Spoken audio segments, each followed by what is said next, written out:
How's it going, people? This is RD Lopez of Inquire Mobility, and this is Auto Tips. And today's Auto Tips is going to be all about getting out there off the road. And our special guest tonight, or today, is none other than off-road instructor par excellence, so Beeboy Bargas. How you doing, Beeboy? Hey, pretty good, pretty good. Thanks for being on the show. All right, you know what? I'll get right on it because, well, you know, a lot of people are really, I guess, noticing that the local automotive market is really smitten with SUVs and crossovers and the likes. You know, so it's eating up a huge chunk of the automotive market, and it's pretty obvious when you go out in the streets that you see so much of them. And, you know, a lot of them are lapping it up, so to speak. But what we don't know is how many new drivers out there, okay, let's set aside those who have a lot of experience in off-roading, who probably are not that equipped when it comes to off-roading. You know, they get enamored with the imagery and the lifestyle of being able to go out on an adventure on a weekend with their brand spanking new SUVs, and probably even if they modified it as such. But, you know, I guess the most important aspect would be being equipped as the driver. So what can you say about that insight, bro? Well, yeah. Actually, at the very least, the situation is in one event we went to, a brand actually told us that of their very, very lucrative SUV brand, 5% of their sales were only four-wheel drives. The rest were 4x2s. And my take on that is the reason why the public don't still have that proportion, no, is because they're afraid of how to use it. They don't know how to use a four-wheel drive system. They're afraid of breaking their huge investment. Now, taking the case in Australia, where it's the other way around. 5% is 4x2s, and 95% of the four-wheel drive is four-wheel drives in their segment. It's an exact opposite. Now, more critical there is why is it so? Well, for what? Well, primarily is because they don't want to destroy their investment. So they will opt to stay on the safe side and just, you know, buy their 4x2s and then just loop the part, and hopefully that, and it is very common in our field right now, you get the people who will post light trail that. Right. There is no such thing as a light trail. Not zero. Okay. All right. But, you know, let's not give them the wrong impression that 4x2s aren't that capable. In fact, you know, a lot of the 4x2s out there are pretty much equipped with taking on some, you know, moderate trail, so to speak, depending on what lies before you. And I can recognize that big grin of yours. Okay, spit it out, my friend. Go ahead. Okay. After that evil laughter, go ahead. Yeah. But it's true, because, you know, sometimes in several drives that I've gone through in, you know, media events, etc., where they launch some beefy 4x2 SUVs, etc., and we go through, for example, a moderate trail. It's only when we get to the really hairy stuff that we are required, or one of them requires us to flick on 4x4 four-wheel drive. So, you know, especially now that these vehicles are equipped to the hilt, so to speak, with a lot of technological doodads, you know, yeah, like, you know, hill hold assist and you know, hill assist, traction control. You bet, all these gizmos, electronic gadgetry, which is, you know, good for the most part. Yeah. So yeah, as you were saying. Okay. Well, yeah, they come with all these driving aids to improve stability and traction. But yeah, I can read between the lines. Oh yeah, yeah, okay, right. But No, no, no. Seriously. Well, okay. Since we're discussing this, getting to what we're getting. Um, SUVs, real four wheel drives, and crossovers actually are two very, very different animals. No?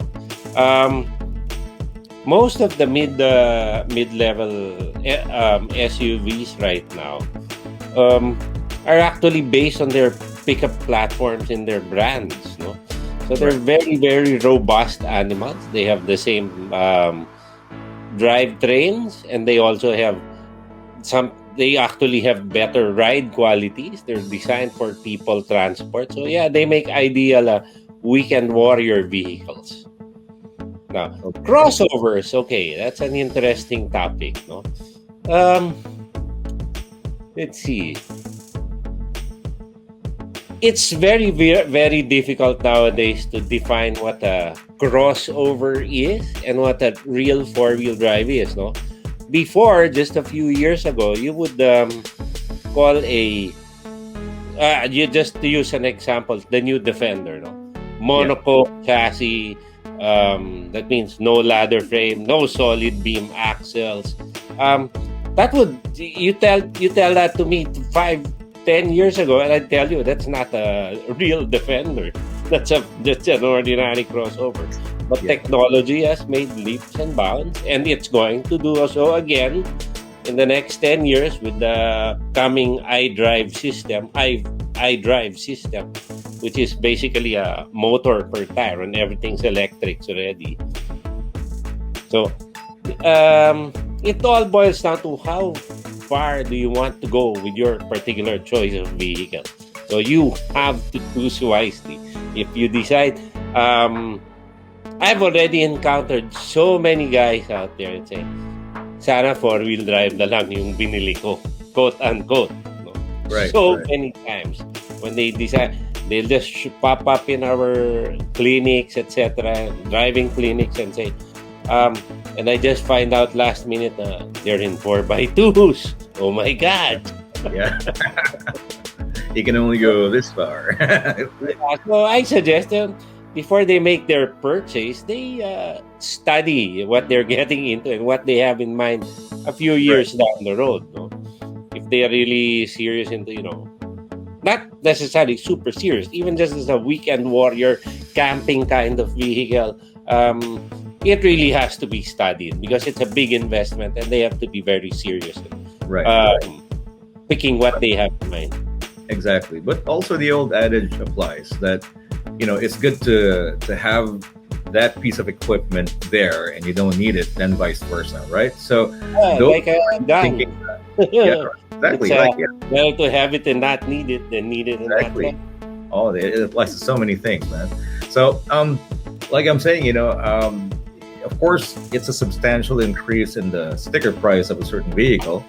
And of course, it also would affect the fuel efficiency of the vehicle, having four-wheel drive configuration, etc. So there are several configurations, and of course, at first, when you're a newbie or you're a neophyte into the whole thing, you don't exactly know how deep you're going to get into it until somebody really, lures you and sort of like you fall into the rabbit hole and and buy into the whole thing, right? Until Yeah. they get one of those shirts like what you're wearing right now. So dang, one has to really, when you get into it, then you realize that you really have to be equipped properly, both in equipment and skill.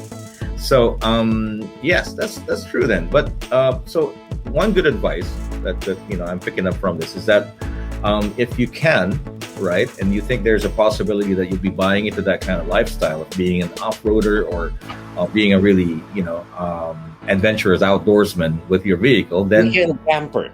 That's a big thing nowadays. what? Yeah, we can camp. Yeah, you bet. The It's weekend camper. They're everywhere. In our you place in bet. Pakailan, they're popping up like mushrooms, having campsites. It just exploded, huh? Yeah, Yeah. well, and it makes a lot of sense because in this situation we're in, this pandemic, and that looks like it's not going to end pretty soon. People Yeah. are opting, yeah, yeah, exactly, and people are opting to go out on their own and scatter, basically. Mhm. Not go to the most popular tourist spots, not go to those expected places where you'd be, like a spa or like a resort, etc. You go off the grid, and when you go off the grid, you gotta be really prepared. And when you do that, it would be wise to think in advance and invest in something that would save your ass. Did I just say ass? Yeah, I just said say ass. Anyways, right. So, but if you ended up, for example, it's not the end of the road. But if you end up with a 4x2, and then you find yourself really getting enamored with that kind of lifestyle, you can always sell that vehicle. You can always like get a second vehicle if you can afford it, and trade it in, etc., and level up.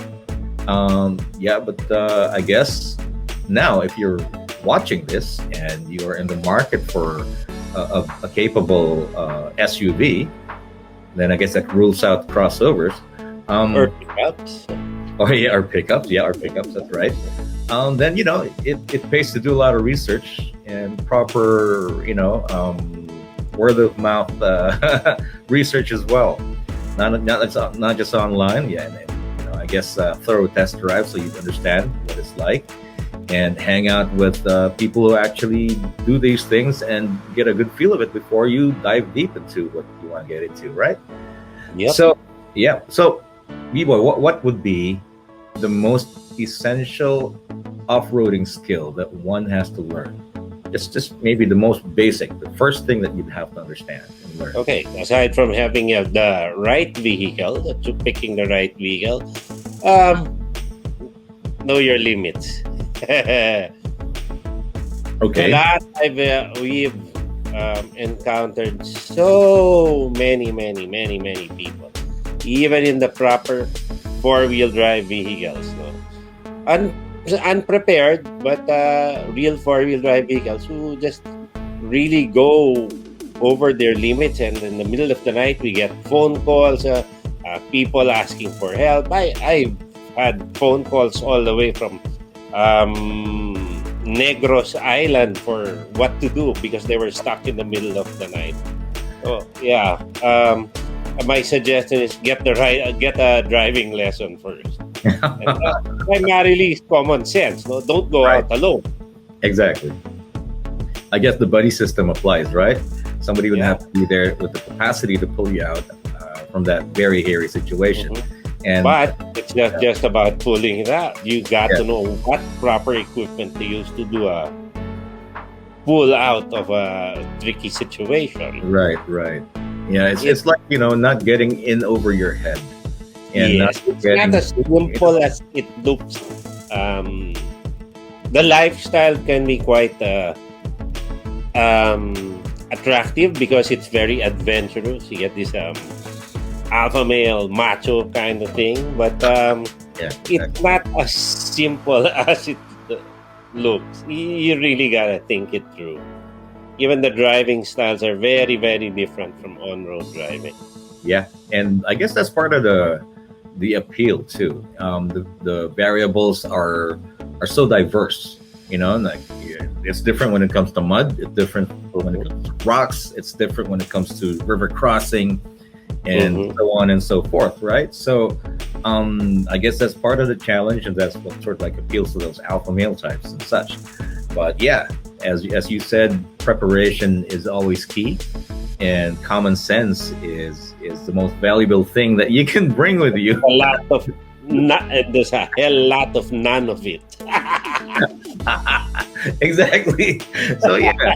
So I guess before you dive into it, um, um, with actually signing in on a dotted line to get your four-wheel drive vehicle, right? Maybe an SUV or a pickup, and you intend to get in that lifestyle. You sort of like immerse first in the culture and understand what you're getting into and what the implications are of getting into it, cost wise, because more often than not, Very good. yeah, Very good. you're gonna have to upgrade and modify to be able to take on whatever challenge would be you're putting right before you. So yeah, if one would like to learn about proper off-roading, where does one go? me. No, I'm just kidding. But that's Okay. that's for example. Correct. My knowledge, we're the I'm an accredited off-road driving instructor for a European brand, certified. Um, I do certifications for OFWs when they are sent to Victoria State in Australia, they're where they get jobs as mining truck operators and all. So they do go to the process. I do driver trainings for the telcos here because they have to set up their cell sites in the middle of nowhere, among other things. And of course, when well, you guys know that I do stuff for the brands. Yeah. Yeah. Which is like, that basically tells you how what qualified B-boy is with regard to this. But there are several organizations that they can actually look up and ask questions about. Instead of it would On a certifiable level, well, you could pick up a lot of things joining four-wheel drive clubs. To be honest, no.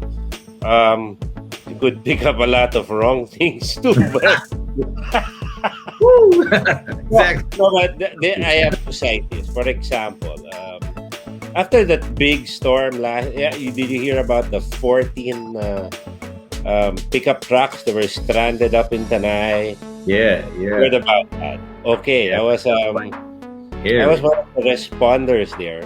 Well, the first fellow who responded actually when he's supposedly a veteran off-roader, Okay. supposedly very capable vehicle, but he committed a cardinal mistake of going over his head, and he ended up being the ones to be rescued. Oh man. Okay, That and is the burden, yeah. as for the 14 that were stranded in a river island, Hmm. they were only rescued until I was able to inform local authorities that, hey, we've got big problems up there. Exactly. That's after they got some problems with exposure, the cold, and Instead of informing the authorities who are basically know what they're doing and doing rescues like this, you don't go hero and go charging in there.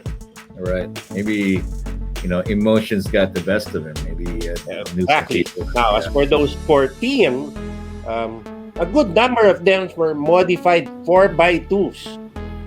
Ouch. The Okay. leader of that group shouldn't even have considered going out at the time. Yeah, and in So Tanay. that's what I'm saying. I'm not here to bash anyone or Yeah, anything. exactly. But that They've would got basically to know what they're getting into. exactly. It could be a matter of life and death. And There that- was a pregnant lady. There was a lady who had a heart condition. It oh was my a recipe for disaster. disaster. Exactly, and it's and here in the Philippines, it's not like in other places that I've been in drives where, like for example, I was in a Jeep drive in Lake Tahoe on the Rubicon Trail, and somebody had a seizure in the middle of the drive. So the convoy that was doing just a mile per hour because of the terrain had to stop. But in 5 minutes, she was whisked away with a helicopter. We don't have that here. I mean, we can have that here, but it's not that easy to come by. Not as easy to come by. Yeah, Happened here before, but they had to have the right connections for them to do that.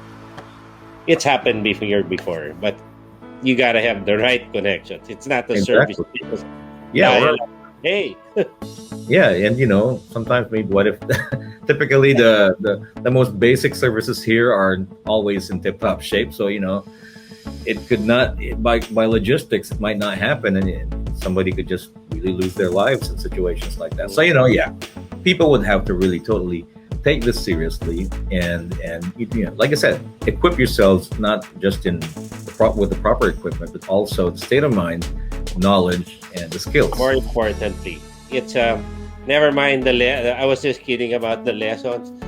Know what you're getting into. Don't go over your head, and start from there. Just make little increments. Yeah, Learn from Experience will be experience. yeah. So yeah, exactly. And sort of like be discerning with regard to where you get your advice. Because a lot of people There we love go. giving advice, right? And Yeah. they're half the time they're not the proper advice. Okay. One question that is, honest. I mean, honestly, it's not totally that clear with me yet. Two, what would be the difference between a 4x4 and an AWD, all-wheel Okay. drive? That's good. An all-wheel drive vehicle is a okay. For lack of a better term, is a vehicle that okay that uses all four wheels to drive the vehicle forward. Yes. Okay. Now, here's the critical part. These cars can do that because they have what you call a center differential between the front and the rear axle. Yeah. Okay. So that the differential is if you have a vehicle, let's pretend these are the tire, and it has to turn. No? Yeah. Um, they all four tires are turning in a different circle. No? If they are mechanically locked front and rear, no, it won't be able to do that. You will be putting a strain on the driver on a hard dry surface. Right. That's why all-wheel drives are vehicles with a center differential that differentiates operative word. The drive, all four wheels, when making a turn. No? While a four-wheel drive synchronizes the turn of the front and the rear tire to be able to achieve maximum traction. The problem is, in four-wheel drive, when you make a turn, you are putting a strain on the drivetrain when you're driving on a hard dry surface. Right. Okay. Now this what the problem with all-wheel drives is all it takes is with center differentials. All it takes is just one tire losing traction, and the differential will throw all the drive to the wheel with the least resistance, meaning the ones that's spinning. So you're still stuck. So you still don't go moving forward. Right. While a four-wheel drive will be the equally distributing drive to the front and the rear axle. That's why and because it's on a loose, slippery surface, there's no binding on the drivetrain that connects the front and the rear axle. You can achieve turning because it's a slippery surface. Right. Put it on a hard dry surface, and they're gonna the four-wheel drives will destroy their systems. That's why they have four-wheel drives. There are two four-wheel drive systems. A part-time four-wheel drive, it's usually a rear-wheel drive, and then you switch to four-wheel drive, and then you have your engaged front and rear, and then another real four-wheel drive is an all-wheel drive with a center differential lock. A center differential lock engages front and rear axles mechanically. Yeah. It locks them mechanically to give them four-wheel drive capability. So, in a nutshell, all-wheel drive for on-road slippery use, four-wheel drive for really off-road slippery and difficult terrain use. Right. That's why when the you big difference between the two. Now, as you mentioned earlier, technology steps in and gives usually all-wheel drives can be found in all-wheel drive crossovers, no? And there are cars now, these crossovers are equipped with electronic traction control that, going back to what I was mentioning, let's say one tire slips, no? Traction control applies the brakes, passes the drive, supposedly the wheel on the left. Right. You have the center differential. So if doesn't matter if you have a doesn't matter if you have a electronic traction control. If it stops one tire, that drive will just look for the tire with the least resistance among the three. So you're still not moving forward, at least not sufficiently. So so with a vehicle with a all-wheel drive system, to be able to negotiate very difficult slippery terrain will require a center differential lock. to mechanically engage both front and rear tire axles. There you go. So it will no, it will it should be fine enough, properly driven to get through a, say, a flat grass surface. Yeah. But anything more than that gonna be very challenging already. Right. Flat, Right. any slight inclination and it's a trouble already. Now, So I guess I remember you were a participant once in a crossover drive I did in Batangas a long time ago. We had a beach run. It was that particular crossover had a center differential lock. That's why we were able to do that. Yes.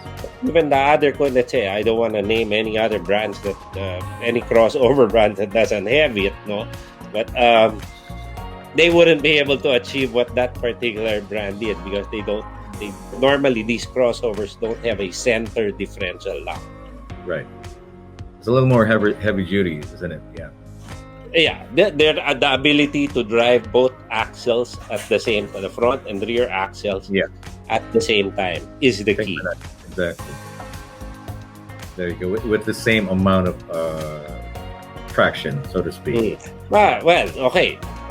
With the kind of nowadays, with the kind of torque these engines have, these new engines, especially the diesel crossovers, and they want to do something not so difficult, they can actually achieve it without having the need for a low range gear ratio on the transfer case, as long as they have the center differential lock. These engines nowadays have enough torque to drive them over sand, over wet grass, etc., etc. You get stuck in mud a little bit. And with the help of these electronic driver aids, it's possible now. Even the real four-wheel drives now, with the kind of engines they have so much torque. You only need the low range nowadays to actually just to crawl through huge rocks. Right. We were last December. You remember? You didn't even get to use the low range on that particular pickup you were driving. That's true. But yeah, it's fantastic. So more and more of these vehicles are getting equipped with beefier engines, more active driver aids, and I guess really understanding what these driver aids do would help you maximize use of them, and basically make you understand when and where to use them, depending on the situation.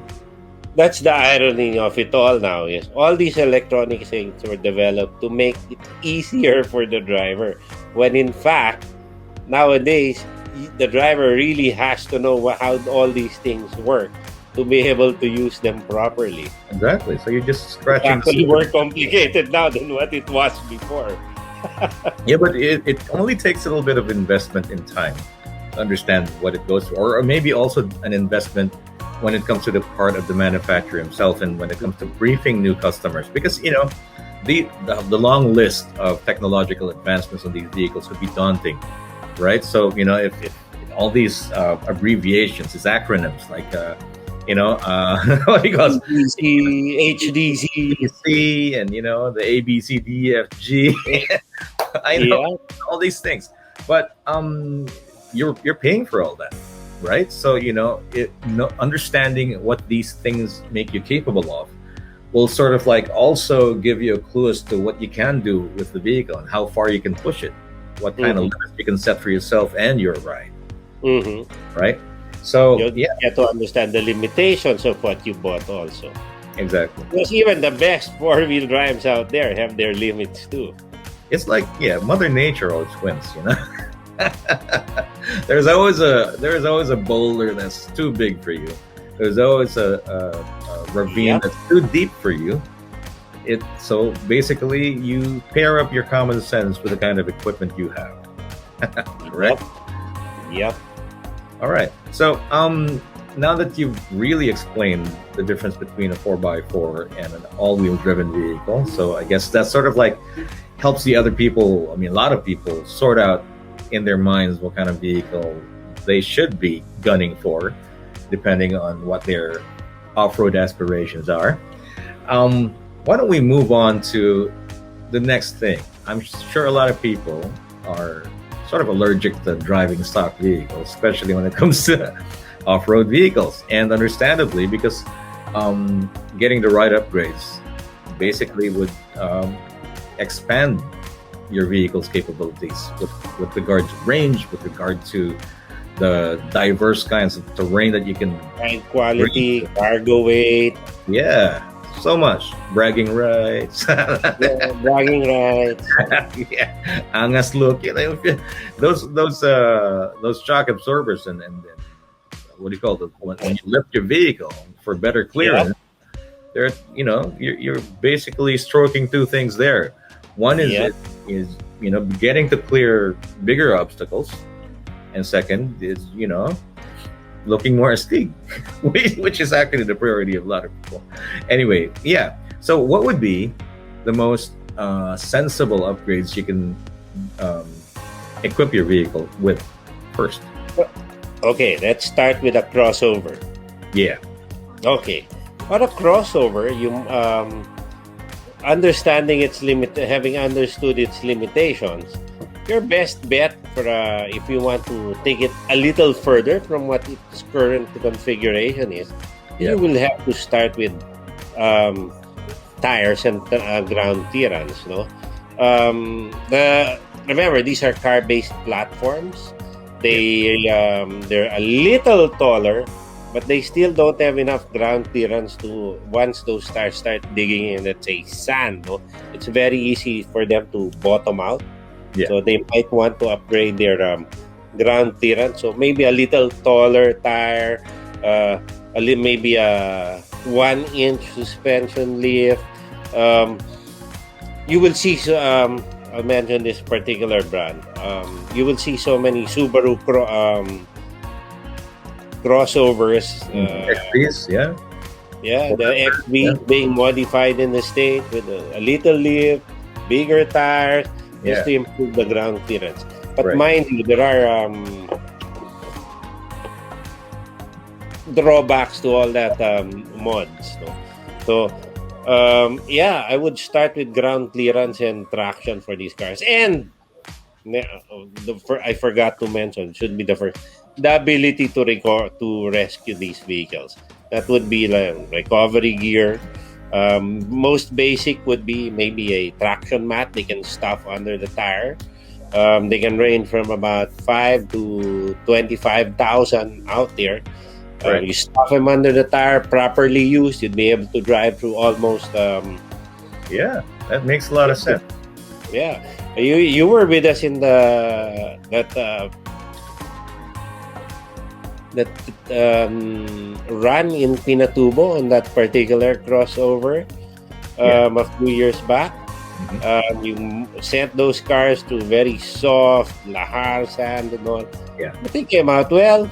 We just Yep. we were just ready to do the recovery, Right. properly instructed, and the standby recovery vehicle, recovery gear. We didn't even have to use the recovery gear with the proper instructions back then. That's right. That's right. And I guess given that that our specific group of the media sort of like had a little bit of experience going through these things, so I guess that helped in a way. Plus, of course, compliance, understanding what the Yep. instructors are doing for them, also made it a lot more convenient and made it work. But Mhm. yeah, yes, that would be a very sensible investment. Those what do you call those things again? Traction boards. Traction boards. They look like really what do you call this? They look like surfboards with fins. Yeah, Many they look fins. real nice on top of the roof with the roof. If you Yeah, put a couple of roof bars, they look really nice on top of it. Fit into exactly. the lifestyle look. You bet, you bet. But they do make a lot of sense, especially like for example, even if you're not part of any off-road group, say you have a farm somewhere and it could get muddy where you could get stuck, etc. That would like save your day. Oh It's- yeah, oh yeah. definitely. So, and of course, things that would enable people to tow you out of a hairy situation. So that would, like, for example, a tow hitch in the back. So what do you call that? Like Uh, toe hitch, yeah. a tow hitch. Okay. So Little instead bar of them, there. yeah, so it'd be easier for them to recover you fully Wow. out. Actually, Yeah. most vehicles are equipped with recovery points. Hmm. Recovery point. I wouldn't call them real recovery points, but they have these little latches under the front end that's used to latch them Yeah. inside containers when they're shipped. Yeah. They can make for they will make good for temporary recovery points, but you really have to change them eventually to the real beefier stuff. Exactly. Exactly. So So going on to the real four wheel drives this time. Um, this gets more complicated because these are more capable vehicles. They're more robust. They're meant to handle more difficult terrain. Um, they have the gear ratios for it. Um, with this level of vehicles, and this is contrary to what everybody's been doing from what I've seen, you start with your recovery gear. Your there you go. ability to get yourself out of a stuck situation. That could mean, again, you start with your recovery boards. Hmm. Um, I'm talking equipment. I'm not talking about driver preparation. This Yeah. Yeah. should be a given already that the Right. driver knows what he's getting into. Okay, so start with the recovery gear. It's as simple as a tracking board, Hmm. the proper toe straps. If it's going to be, don't go out alone, even if you have your own winch, Yeah. recovery winch. Winch. Because Winch. yes, I'm kidding. and Go ahead. it gets really complicated when you go down that road. You know? This is where the rabbit hole we're talking about starts. Exactly. You put a winch that weighs about 75 pounds on the front of the vehicle. You will need a very heavy recover bracket to install that winch. Very strong, very heavy. So you've added maybe about over a person's weight up front, and your suspension starts to sag forward. Now, so you have to properly upgrade that suspension to be able to manage all that weight. So that'll in all probability, it'll lift up with those suspension. It'll lift up the suspension a bit, so you can put larger tires to get improved ground clearance. So it's a never-ending list. No? Yeah. It's like a chain reaction. Yep. It's So common you effect. either it's okay to do it bit by bit, but you start with the recovery gear first. I understand there are some people, most guys out there are budgetary constraints. Well, some will just dive in blindly and, "Dude, I want this, I want that. I want I'm like, everything. it looks good in that car." Well, Yeah. it doesn't work Unfortunately, that that's way not what's gonna save you. because depending on how much weight you have loaded on the vehicle already with all these accessories and the protective gear like lean bars, rock sliders, etc., you really need to do a suspension upgrade already. You really need to upgrade your tires already and your wheels. Okay, you know what? That brings me to, I think, a more crucial aspect. When all these upgrades, especially for that'd be more for function than aesthetics, they are all heavy duty, and they all would probably be really heavy, literally, because they're heavy duty. So that would put a strain on the engine that was designed to just drive around your vehicle without any of these added weight, right? Right. Now, So, there's a way around that. Okay. so that, What we call chain. We normally do this when we change the gear ratio, the final drive gear ratio of the Okay. front and rear axles, because primarily because you're going to be have a taller tire. mhm. So your electronics, example, is your traction control, is designed to measure a certain circumference of the tire. No, Yeah. you go bigger. No? So the ABS system, which controls the traction control system, is now measuring a different variable. Yeah. So what to do is we change the gear ratios of the final drive so that we can fool the computer that it's reading the same number of Basically cycles. calibrating it with the proper Yeah, so we're Right. calibrating Gear it with the proper gear ratio. ratio. Right. Um, But sheer these cars power. are there's again the dealers can adjust it up to a certain point only, Yeah. and then you start to have to regear. So depending on how large the tire you put, no? There you go. Yeah. And these tires and wheel sets could really get heavy, and Very big. even with the lightest alloys, as long as you do the tire upgrade, um, expect the performance to suffer. On Exactly. road performance. You bet. There are a lot of considerations. Not only the added strain on the drivetrain, so to speak, to drive those huge wheels and tires, but also the noise, right?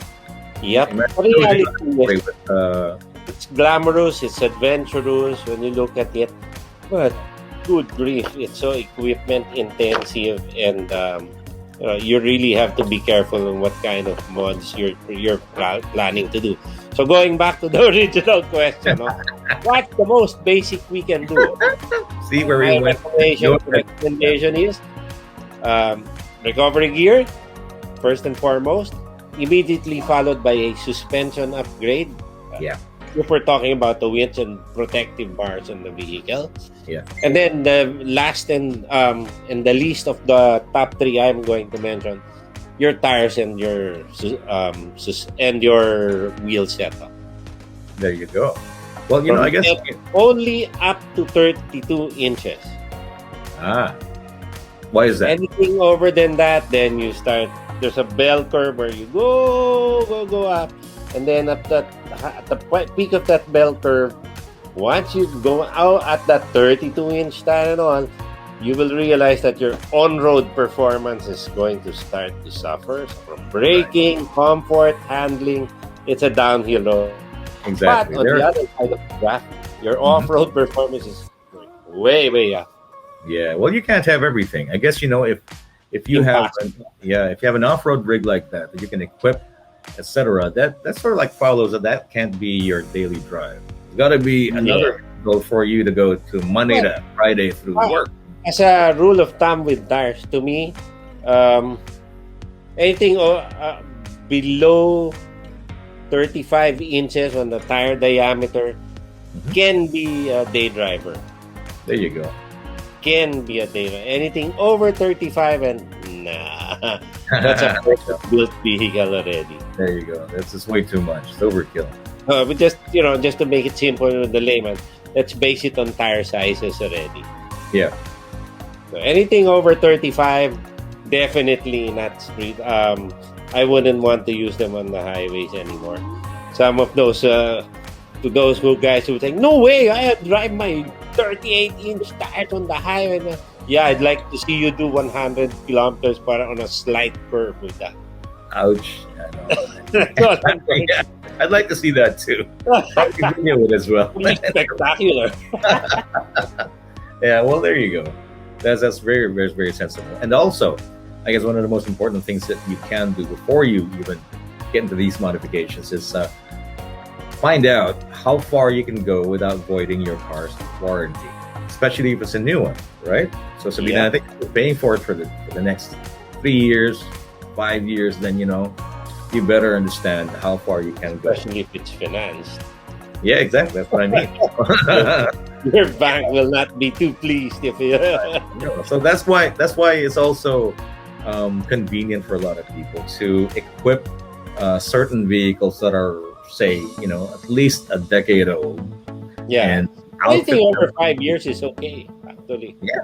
There you go. It's Yeah. they still have all the tech that comes with the current vehicles right now. The only variable would be with the engine output. But as far as the tech and the off-road, anything 5 years older than what we have right now is still very good. Oh, you bet. Fantastic. So yeah, that makes a lot of sense. So I guess that leads me to my last question. I'm sure this is like a never-ending discussion because there's so much to talk about, and I'm sure a lot of people have so many questions out there, and I encourage you to type in your questions. Books over there dedicated just to the topic. Really, oh man, we can't go through all of that. You bet, you bet, you bet. So definitely. So we're just scratching the basics out here. But one final question: what are the most common misconceptions and myths about off-roading for the benefit of those who are, just getting started or thinking of getting into the lifestyle? Okay.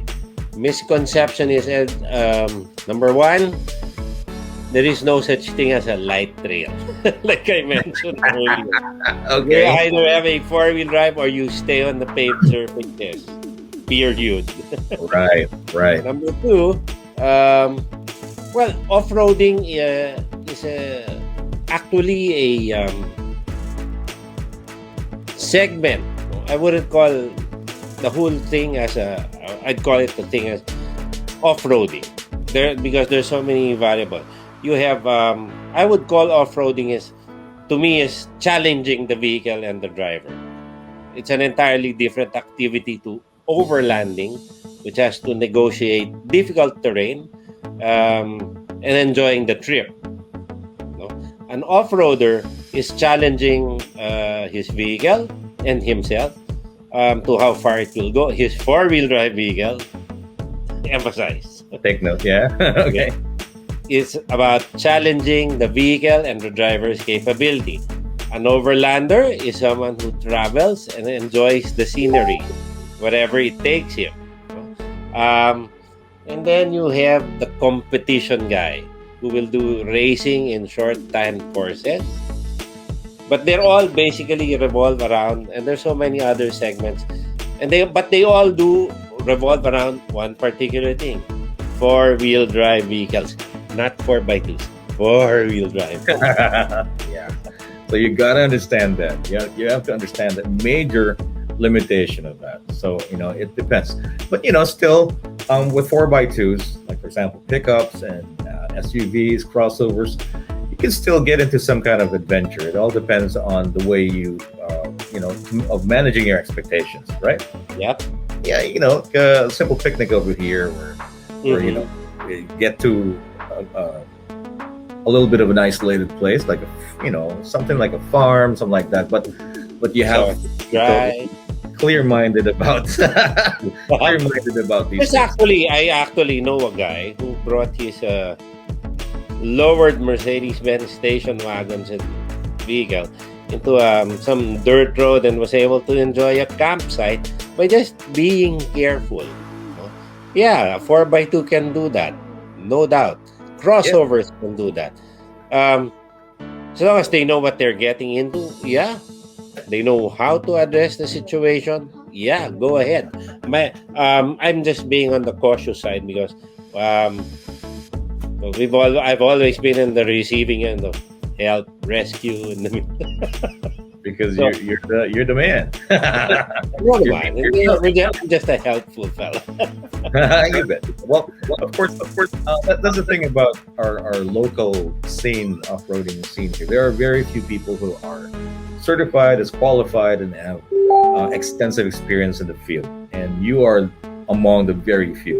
And what a lot of us look up to.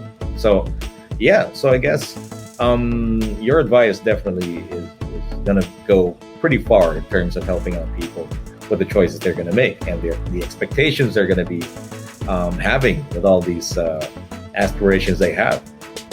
So yeah, so that makes a lot of sense. So They can give me a shout on Facebook Messenger if they want. It's all okay. I right, actually answer Facebook Messenger messages. fantastic. Yeah. So that's how you see how passionate the person is when it comes to the field is in. He just said his communication line's open. You can know his name is right there and blazoned on our screen. So, if you have a question that you want to ask him, man, such a nice guy. So I've always gone to Beeboy for stuff like this, and I've always enjoyed going out with him on media events and even just for fun. The last one we had was just for fun, basically, right? Oh yeah. And we had a lot of fun. So yeah, B-Boy, I can't thank you enough for being on the show. And you've imparted a lot of very useful information, especially to those who are not that experienced yet when it comes to off-roading and the lifestyle that goes with it. So thank you very much. And if you have any questions, you have any comments, just feel free to put them on the comment section down there. and we'll do our best to answer them right away. So, once again, this has been Arlie Lopez for Empower Mobility on Auto Tips with Beeboy Bargas, our special guest for this show. So, thank you, my friend, and I'll see you pretty soon, probably off the grid, huh? Very soon. You got something brewing out there, huh? Yep. All righty. So I wish you all the luck and please take care. And my best regards to your beautiful family, your wife and your daughters, right? You got a couple of beautiful daughters. There you go. All right. So everybody stay safe and I'll see you on the next show. Goodbye.